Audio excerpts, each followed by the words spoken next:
Olá, bem-vindos a mais uma videoaula de matemática discreta. Agora estamos na segunda parte, né, estamos falando aqui sobre operações sobre conjuntos, né? Então, na primeira parte a gente falou sobre operações sobre conjuntos, diagramas de Venn, né, e também operações não reversíveis, né? Então, se vocês não assistiram essa primeira parte, pause aí, né, e volte e assista a primeira parte. Agora a gente vai falar sobre operações reversíveis. Então, operação reversível é aquela que a partir do resultado pode-se recuperar os operandos originais, né, os conjuntos originais, né? E aqui vamos falar algumas, né, que são importantes no estudo da computação. E vamos começar com a operação de complemento e diferença. Então, o complemento é uma operação que tem como referência o conjunto universo, né? Então, quando a gente está falando de complemento, a gente está falando de complemento, é uma operação unária que tem como base o conjunto universo, né? Então, assumindo A contido universo, é denotado por esse A e esse pequeno apóstrofo aqui, né? Ou esse tio A, né? Representando um pouco o não A. Então, essas duas formas de a gente representar. Então, aqui nos slides a gente vai utilizar mais essa forma aqui, se não A, né? Onde o complemento de A é definido por x pertence a U, né? Então x pertence ao conjunto universo, mas o x não pertence, né, a A. Então isso é a definição do complemento. Aqui temos a representação, né, do complemento do conjunto de A através do diagrama de Venn, né? Então eu tenho aqui o conjunto universo e o conjunto A, né? O complemento de A, né, que está destacado aqui com uma cor diferente, né, e o A em branco, né, para mostrar que o que está valendo aqui é essa parte aqui, ó,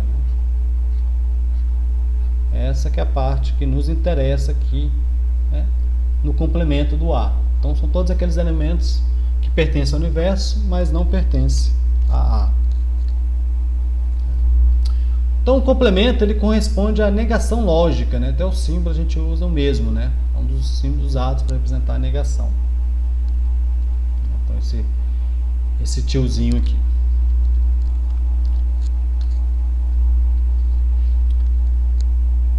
Aqui temos um exemplo, né, onde o universo é representado pelos dígitos, né, de 0 até 9. Então, lembrando que conjunto universo é um conjunto que depende do contexto, né? A gente que define, né, o conjunto universo. Em alguns casos, né, ele está implícito, né, no discurso. Então, meu conjunto universo é de 0 até 9. Então, 0, 1, 2, 3, 4. Mas o meu conjunto A é apenas o 0, 1 e 2. Né? Então, a pergunta seria, qual seria o complemento de A? Né? Quais elementos que fazem parte do complemento de A? Podem pensar um pouquinho, acho que é fácil vocês perceberem. Então, são os elementos 3, 4, 5, 6, 7, 8, 9. Né? Então, os elementos que não pertencem ao A. São os elementos que é o complemento de A. E aqui a gente pode ver isso representado visualmente. Então, tinha inicialmente esse conjunto universo, né, composto por todos os dígitos. Aqui, né, 0, 1, 2 seria o conjunto A. Né? Então, esse aqui é o conjunto A. O complemento, né, é tudo que está fora, né? É tudo que está fora aqui, ó, né? Então ali ficou representado com essa cor diferente, né? E aqui em branco, destacando que eu quero falar dessa outra parte aqui. Então, o meu complemento de A.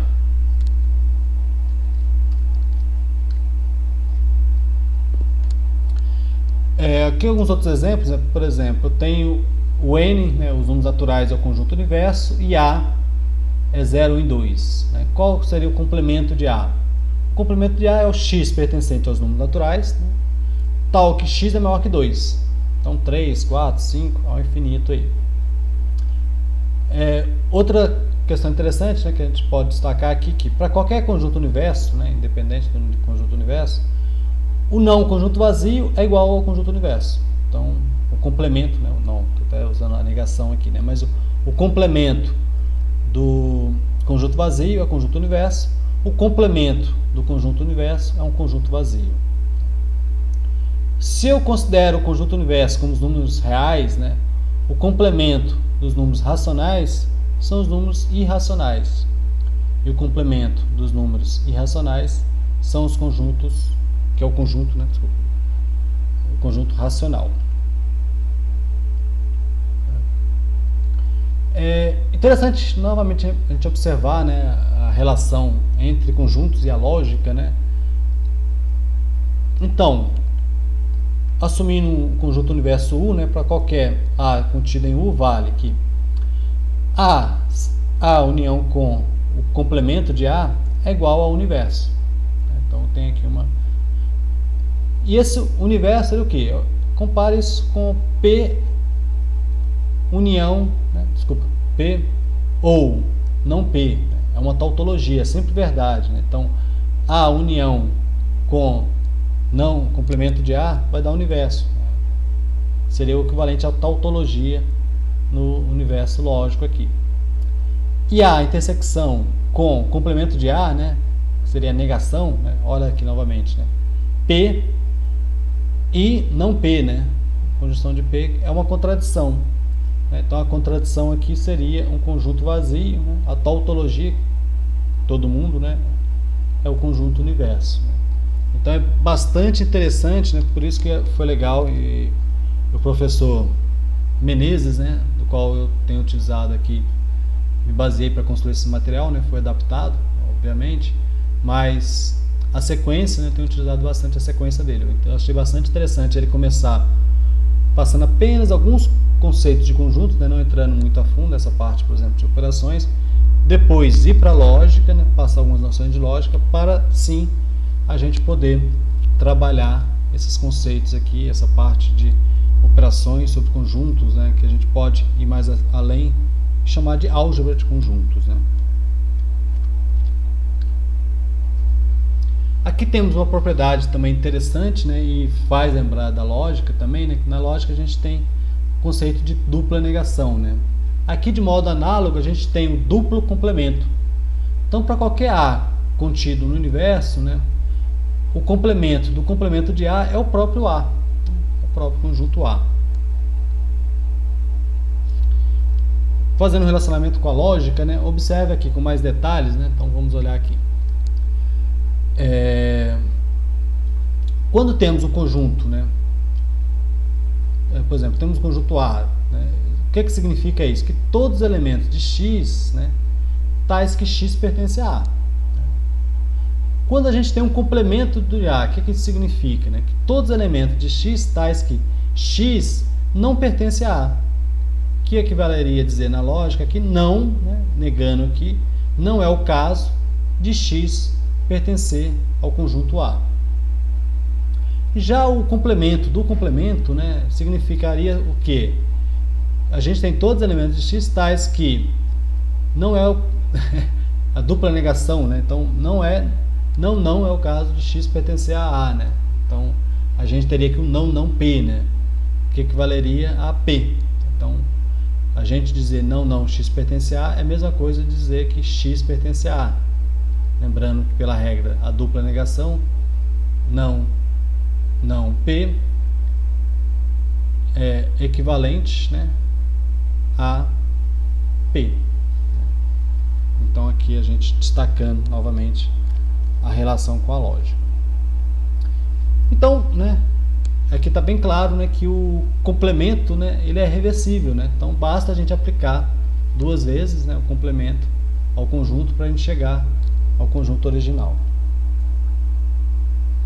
Uma propriedade, né, bastante conhecida, né, é a chamada de lei de Morgan, né, porque é homenagem a quem propôs, né. Ela tem um relacionamento muito direto, né, com a lógica e com o complemento, né. Envolve também a união e intersecção, né. Então o que a gente viu até aqui, onde a gente pode dizer que o complemento, né, então vamos ver aqui, o complemento da união de A com B é igual a complemento de A intersecção com complemento de B. Isso na lógica, né, a gente tem também essa fórmula, né, onde que a gente diz que não P ou Q, né, equivale a não P e não Q. Lembra que a disjunção equivale à união e a conjunção equivale à intersecção. Ok? E também, né, a gente poderia dizer que o complemento de A intersecção com B é igual a complemento de A união com complemento de B. Que lá na lógica a gente diria que não P e Q equivale a não P ou não Q. Então isso aqui também é bastante legal, bastante interessante. Aqui a gente tem novamente o diagrama de Venn, né, para ajudar a gente a entender esses conceitos, né, e essa equivalência, né. Então eu vou limpar aqui a tela. Então eu tenho aqui A união com B, né. Qual seria a intersecção de A união com B? A intersecção, essa parte fora aqui, né? Essa é a intersecção de A união com B. E aí está dizendo que essa intersecção, né, de A união com B seria igual a complemento de A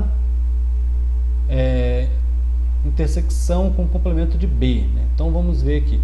O complemento de A ele já está destacado aqui, né? Seria essa parte todinha, né, que envolve aqui, tirando A. O complemento de B seria essa parte toda aqui também, né? E aí qual que seria a intersecção, né? A intersecção entre o A, o complemento de A, e o complemento de B. O que pertence, né, a esses dois, né, ao mesmo tempo? O que pertenceria a esses dois ao mesmo tempo? Então, eu tenho aqui o A. Então, deixa eu pegar uma outra para ajudar aqui. Ok, dando sequência aqui, porque eu estava tentando achar uma outra cor aqui, né? Então, a intersecção de A é toda essa parte que está marcada aqui, né, com uma cor diferente, né, que não envolve o A. A intersecção de B é toda essa parte aqui também, que não envolve o B, né, o complemento de B aqui. Então, o que eu quero aqui? Eu quero a intersecção entre o complemento de A e o complemento de B, né? Então, que faz parte desses dois. Então, o que faz parte? Eu vou ter que tirar esse outro elemento aqui, esse B. Eu vou ter apenas essa parte aqui sem esse B. Então, é o que faz parte da intersecção de A e também da intersecção de B. Então, é essa parte aqui, ó. Ou seja, vale realmente a lei de Morgan, porque o complemento de A união com B equivale a complemento de A intersecção com o complemento de B. Vou limpar aqui a tela. Essa propriedade ela é bastante interessante, né, e permite concluir que a intersecção pode ser calculada em termos de complemento e união, né? Então eu consigo chegar na intersecção apenas pelo complemento e união, e eu também poderia chegar na união, né, a partir do complemento e da intersecção. Então, a partir das outras duas operações. Agora, vou mostrar para vocês aqui a diferença, né? Então, a diferença também ela tem uma relação muito direta com o conceito de complemento, né? Só que agora a diferença é uma operação binária entre dois conjuntos A e B. E a diferença entre dois conjuntos A e B é definida como, né, x, né, tal que x pertence a A e x não pertence a B. Então, aqui que a gente define essa operação, que também, né, poderia ser definido como A intersecção com complemento de B. É uma outra forma da gente descrever, né, a diferença entre A e B. Então, por isso que a gente pode dizer que a diferença pode ser derivada a partir da intersecção e do complemento, né? Aqui temos a representação visual, né? Então, observe que a gente tem aqui todos os elementos que pertence a A, mas não pertence a B. Então, apenas esses elementos aqui. Ok?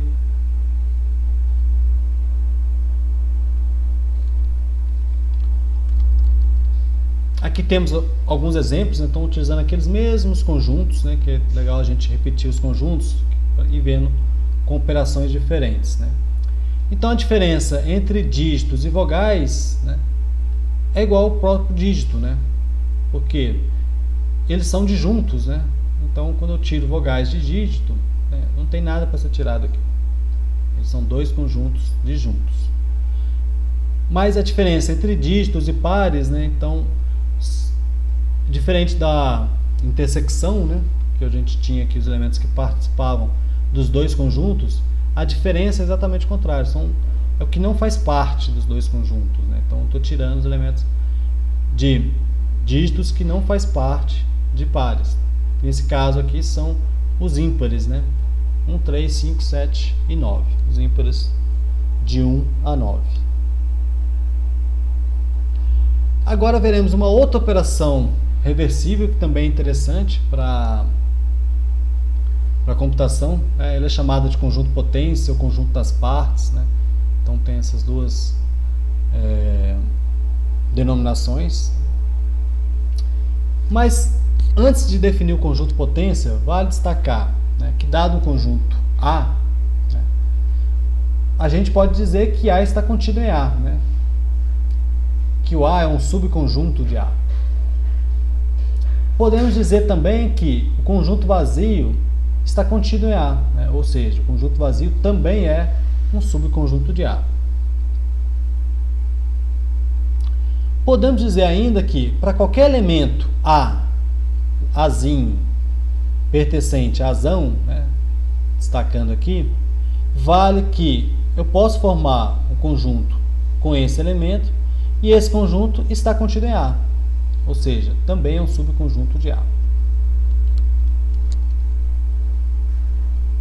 Então, o que seria o conjunto potência? O conjunto potência é uma operação unária que, quando aplicada a um conjunto A, resulta no conjunto de todos os subconjuntos de A.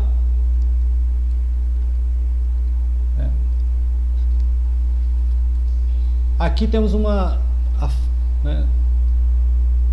temos duas formas comuns, né, de representar o conjunto potência, né? Então a gente pode chamar P de A, né? Ou a gente pode colocar eita, aqui ficou invertido aqui, pessoal. Aqui também temos que corrigir, não sei porque ele inverteu aqui. Então é A, né, elevado a 2, né? Ops, não, tá certo. Tá certo, é 2 elevado a A mesmo, tá certo. Conjunto de A. Então vamos ver aqui a definição. O conjunto potência de P de A é X, né, tal que X está contido em A, né? Então são os conjuntos X tal que X está contido em A. Eu vou limpar aqui, então, corrigindo aqui, né, pessoal? Então tem essas duas representações, né? A gente vai ver lá na frente, né, um outro conceito, né, de produto cartesiano, e aí no produto cartesiano que a gente tem a ideia de A elevado a 2, né? Aqui não, aqui é conjunto potência, né? Vocês vão ver talvez mais esta forma aqui, P de A.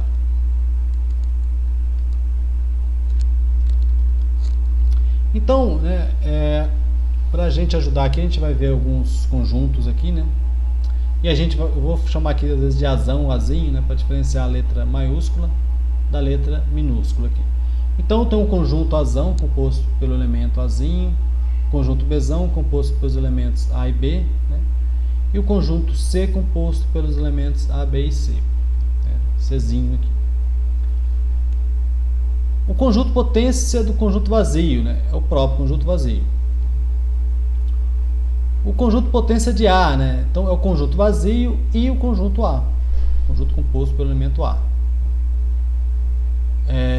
O conjunto potência de B, né, então eu tenho o conjunto vazio, eu tenho o A, né, eu tenho só o B, né, um conjunto formado, outro conjunto unitário formado só pelo Bzinho, e tem outro conjunto aqui formado pelo Azinho e Bzinho, né.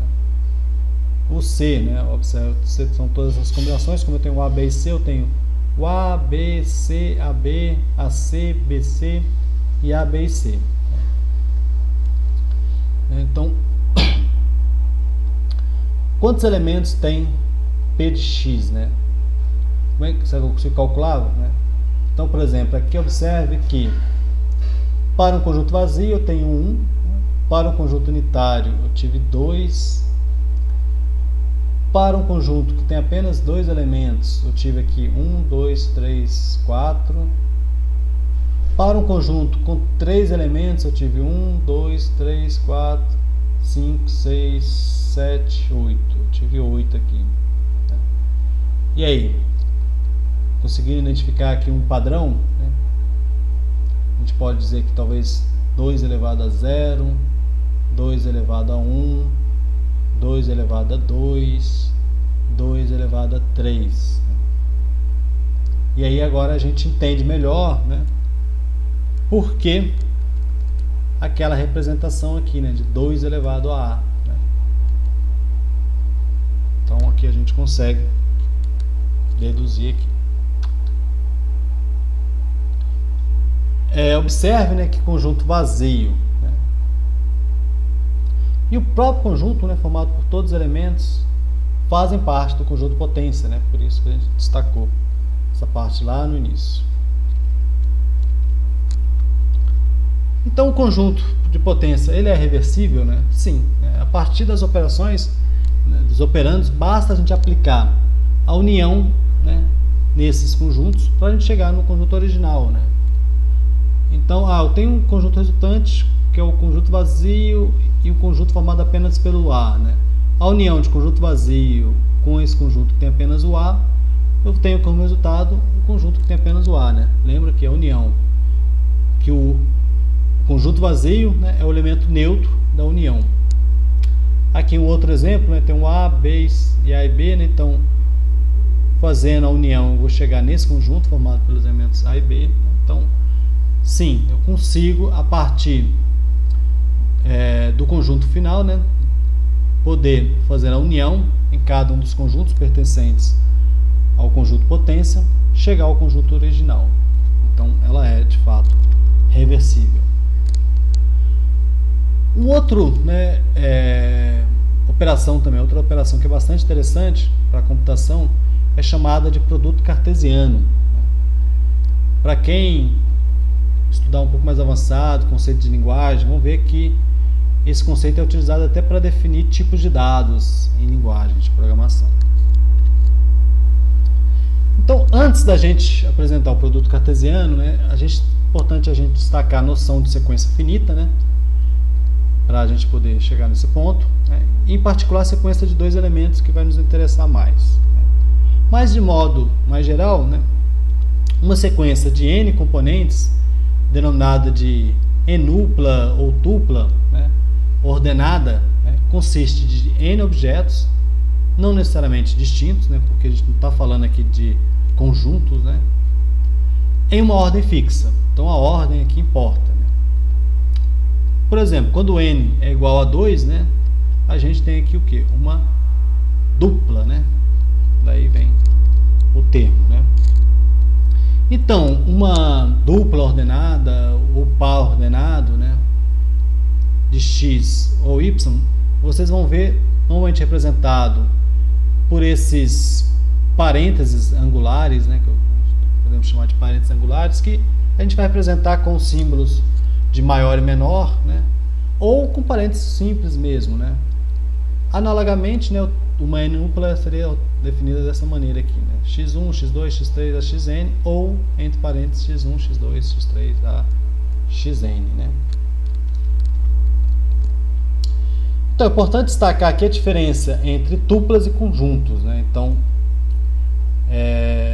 não confundir, né? Aqui eu tenho tuplas, enuplas, e aqui eu tenho conjuntos, né? A ordem, né, nessa sequência, ela é importante. Então, x e y é diferente de y e x, algo que não ocorre, por exemplo, quando a gente está falando de conjuntos. Né?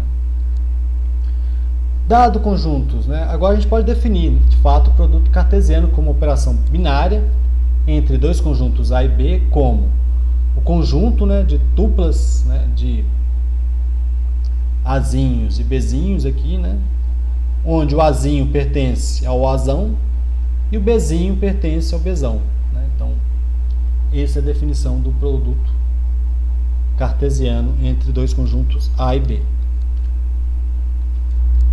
O produto cartesiano de A com ele mesmo, né, eu posso representar desta maneira, né, A, ou mais comum, né, esse A elevado a 2, né.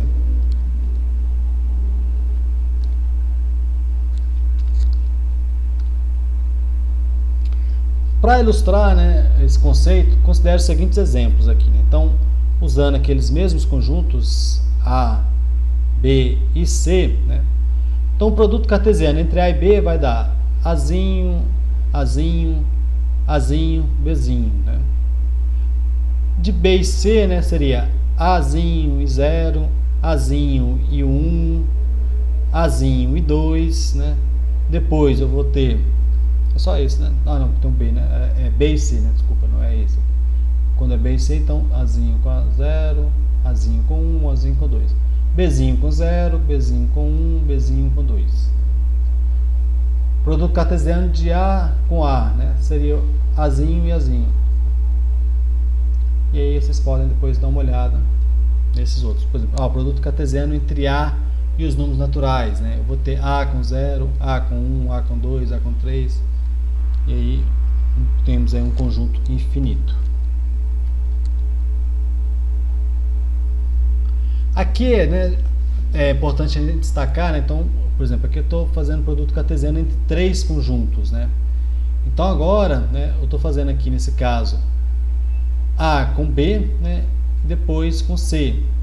Então, conjunto de produto cartesiano entre A e B, né, eu vou ter lá Azinho, era até bom ter mantido aquela outra lá, né? Mas vamos olhar aqui. Produto cartesiano entre A e B, eu tenho Azinho com Azinho, Azinho com B, né? Então, esse Azinho com Azinho, né, e agora com C vai ser Azinho e Azinho com 0, Azinho e Azinho com 1, Azinho e Azinho com 2, né? Eu tenho o Azinho e B com 0, Azinho e B com 1, Azinho e B com 2. Mas, se eu faço o produto cartesiano de A com o produto cartesiano entre B e C, vamos ver se vai dar o mesmo resultado, né? Então, B e C, eu teria aqui o Azinho 0, Azinho e 1, Azinho e 2, Bzinho 0, Bzinho 1, Bzinho 2, né? Então, o que eu vou ter aqui? A com Azinho 0, A com Azinho e 1, A com Azinho e 2, depois A com Bzinho 0, A com Bzinho 1, A com Bzinho 2. Observe que os resultados não são iguais, né? Então, a gente vai ver que o produto cartesiano não tem algumas propriedades que a gente viu em outras operações anteriormente, né? Então, começando com a comutatividade. Nesse caso, essa operação não é comutativa. Então, produto cartesiano entre B e C é diferente do produto cartesiano entre C e B.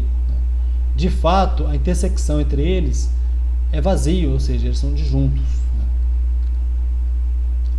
Também é não associativa, né, como a gente viu naquele exemplo anteriormente, né? Então, o produto cartesiano entre A e B e depois com C difere do produto cartesiano entre A e depois com B e C. Se eu faço primeiro A e B e depois com C, é diferente de fazer primeiro B e C e depois com A.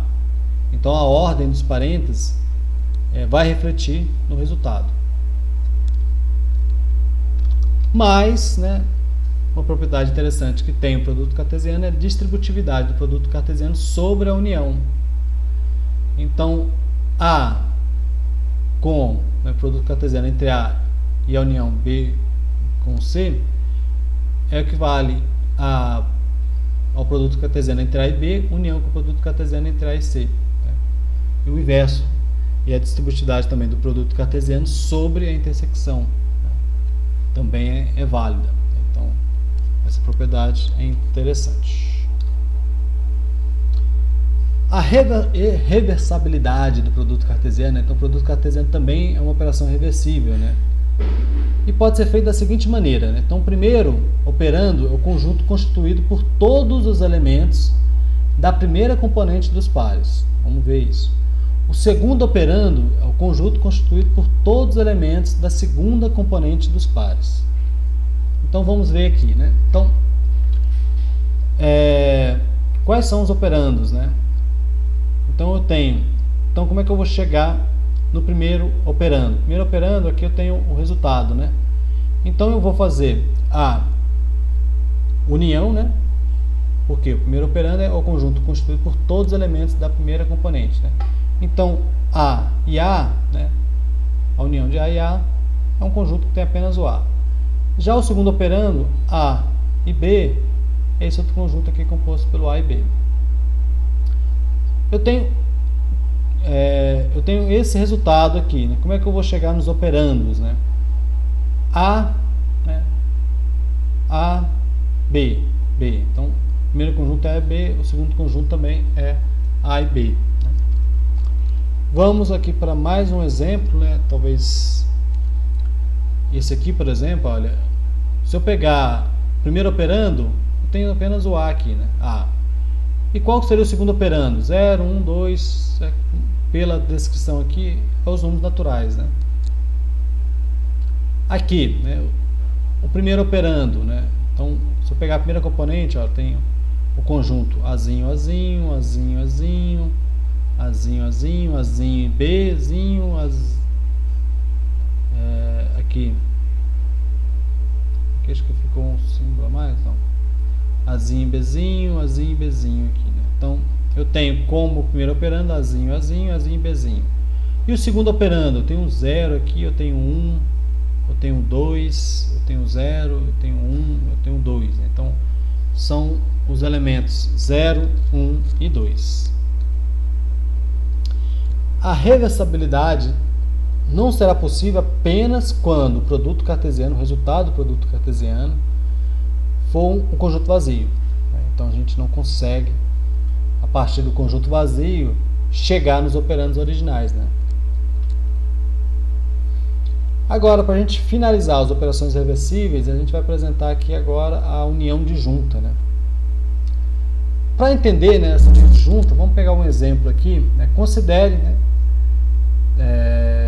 a gente tem dois conjuntos, né, cujo nome do conjunto é o nome da família. Então tem um conjunto da família Silva, temos aqui o João, Maria e José. E eu tenho um conjunto da família Souza, que eu tenho Pedro, Ana e José. Qual que é o conjunto resultante da união? Não esqueça a união disjunta, a união normal, né? Eu vou ter João, Maria, Pedro, Ana e José, né? João, Maria, Pedro, Ana e José. Porque José aparece duas vezes, né? Então, se eu faço a união disjunta, eu não posso ter José duas vezes aqui. Então, não existe repetição aqui em conjuntos. Porém, né, se eu considerar que são dois conjuntos diferentes, são pessoas diferentes, né? José, aqui eu teria José Silva e José Souza. Eles não são a mesma pessoa. Porém, né, essa união comum, ela não considera isso. E aí entra a questão da união disjunta, né? A união disjunta permite distinguir elementos com a mesma identificação, né? Porém, para isso a gente vai associar uma identificação do conjunto origem, né? Vai funcionar como se fosse um tipo de sobrenome, usando aquele exemplo anterior ali. Então a gente vai ter algo como uma tupla, né, formada pelo o elemento e a identificação do conjunto origem. Então, o que seria a união disjunta, né? Seja A e B conjuntos quaisquer, a união disjunta dos conjuntos A e B é denotada por, normalmente representada com esse símbolo similar à aritmética, a soma aritmética, adição, e ela é definida da seguinte maneira, né? Eu posso criar aqui pares, né?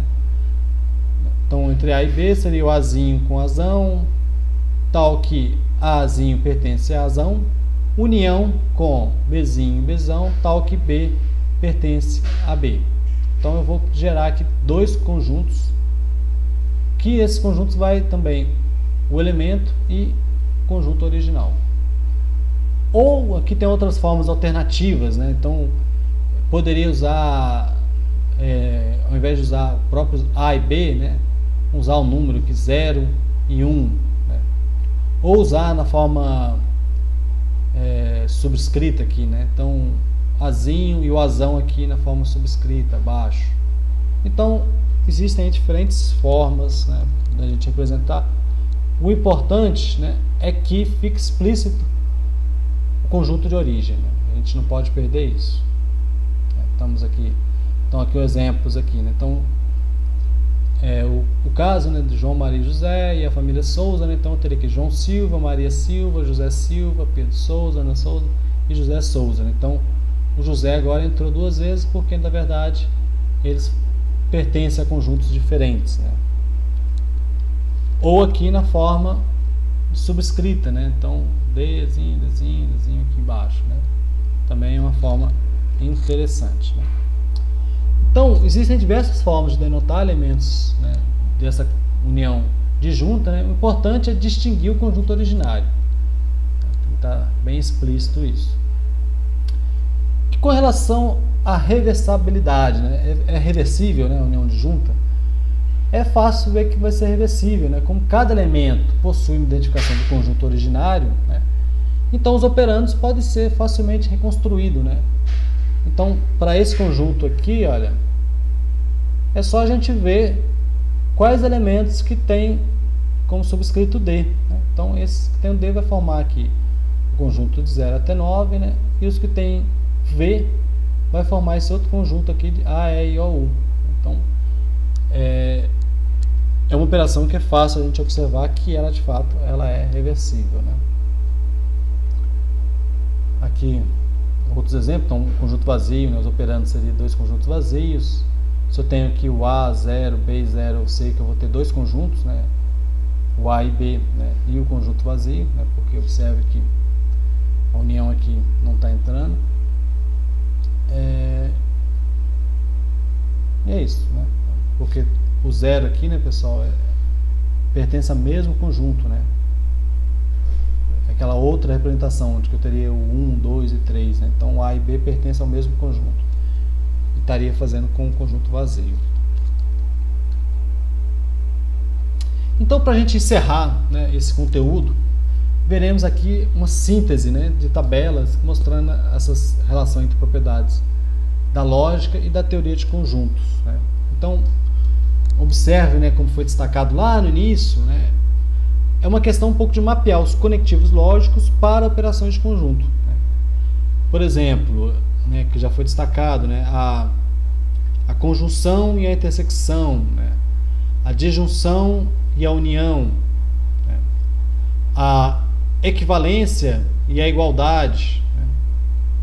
Então, a gente consegue provar, né, essas propriedades tanto a partir da lógica quanto a partir da teoria dos conjuntos, né? Então a gente pode usar um caminho ou outro, né, que elas seriam equivalentes aqui. Então aqui está a idempotência, a comutatividade, associatividade, distributividade, a negação, né, e o complemento, né? Então olha, complemento de P equivale a P, né? E aqui na teoria de conjuntos a gente diz que o complemento e o complemento de A é igual a A, né? Então a igualdade e a equivalência, né? A lei de Morgan, né, então, que a gente apresentou, então ela para na teoria, na lógica, quanto na teoria de conjuntos, né? Questão do elemento neutro, elemento absorvente, a implicação, né, e a continência, né? Então, dizer que a P implica em P, né, na teoria de conjuntos, dizer que A está contido em B, né? E a equivalência seria que A é igual a B.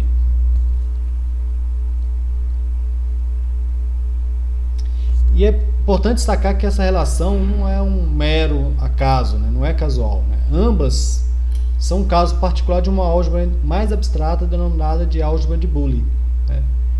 Então vocês podem depois pesquisar um pouco mais, né, sobre a álgebra de Boole. E aí vocês devem lembrar, né, lá Quem fez já a disciplina de algoritmos, né, ou estudou qualquer outra linguagem de programação, deve lembrar do tipo de dado lógico chamado bool, né, que vem de boolean.